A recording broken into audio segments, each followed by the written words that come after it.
This is what life has come down to. The tiny little devices always glued to our hands and our thumbs mindlessly scrolling through it. From actual work getting done on our phones, which is very beneficial, to satisfying our cheap dopamine thrills. This has become the center of it all. But I have a major problem with one aspect of it. Dating apps. Dating apps, or in other words, the place where we shop and buy humans. There's thousands of them out there.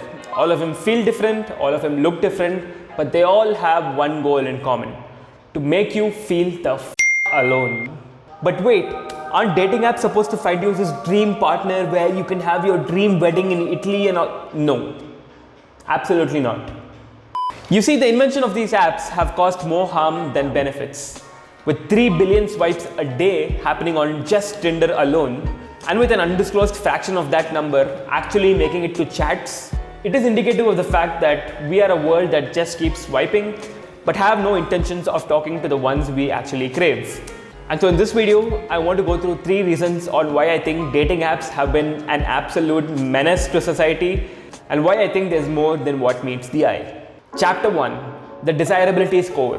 Hey guys, remember where there was a time where we were mindlessly swiping right on girls because we just didn't get any matches? I'm sure that after the app, or rather the women on it, gave you this harsh reality check that you weren't as good looking as you perhaps thought you were, at some point we just wanted a match. It didn't matter if we went out and actually met the girl, we just wanted the match to show for. Just me? Nobody else? Now this is primarily because of something called the Desirability Score, or in other words, the ELO score, which is also an algorithm that is used for ranking chess players and FPS shooting games like Counter-Strike and Valorant. Here's how it basically works. You rise in the ranks based on how many people swipe right on you. The person swiping right on you is also ranked similarly. The more right swipes the person had, the more their right swipe on you meant for your score. That's right guys, when they said there's a woman behind every man's success, they weren't joking around. And the imbalance is just preposterous. Reports suggest that there are 3 men for every woman on a dating app, and that's just in India. And now with a clear supply and demand problem, and with most men looking like this, what are the odds of you, an average looking Indian man, getting a right swipe from the drivers of the app, the women, who are out there looking for the top tier list of men? I mean, you'd have to be the Tendulkar of cricket, the Brad Pitt of looks, the Vijay Mallya of crimes, all of it combined together to stand a chance. Are we seriously going to take an effort to come off as appealing on these apps, or would we rather work on our personalities? Now, I'm not saying that all women are just after the looks. I mean, clearly the partners that I have been with have not cared. But what I am saying is, looks supersede personality on these apps, and that is a problem. Because it commoditizes humans, puts looks on a pedestal, and lets personality take the back seat. Which brings me to chapter number 2. Meaningful relationships stem from personality. Alright, let's get something straight. Looks absolutely matter. It's what gets us in the game, it's what lets us compete. But once you're past that initial phase, looks fade away as fast as my monthly salary. And while I think that it's easy to get attracted to looks, it's largely beneficial to be attracted to personalities. But dating apps block this very use case.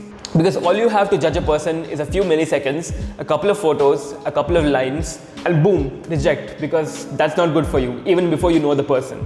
And on top of all this, you have the algorithm pandering to your preferences, where you are put in a pool of people who have the same tastes, same beliefs, and same morals as you have. Seriously, dating apps, if you were to keep pandering to a specific target group like this, I'd have to start calling you the BJP of the tech world.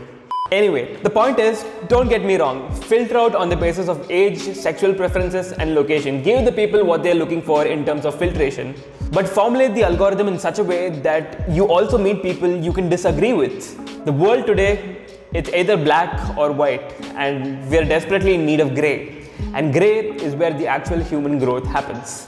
And while marriage is actually the marriage between the similarities of 2 people, it is also a marriage of their tendency and their capacity to tolerate their differences. And while we can't marry all the people we date, having healthy disagreements throughout our relationships helps you become a better husband or a wife while we are ready for marriage. Which brings me to chapter number 3, the paradox of choices.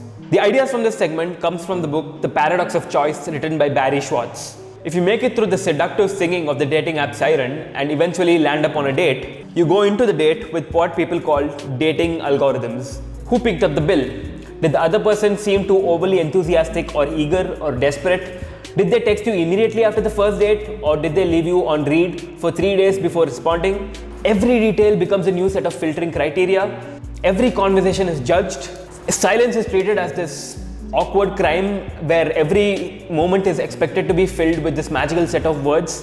Now, when these unrealistic boxes are not ticked, you're back to the drawing board like a predator swiping for your next victim, where you do it all over again from the beginning. An addiction starts to develop where everything feels good in the moment and you just keep going back to it. Where have I seen that before?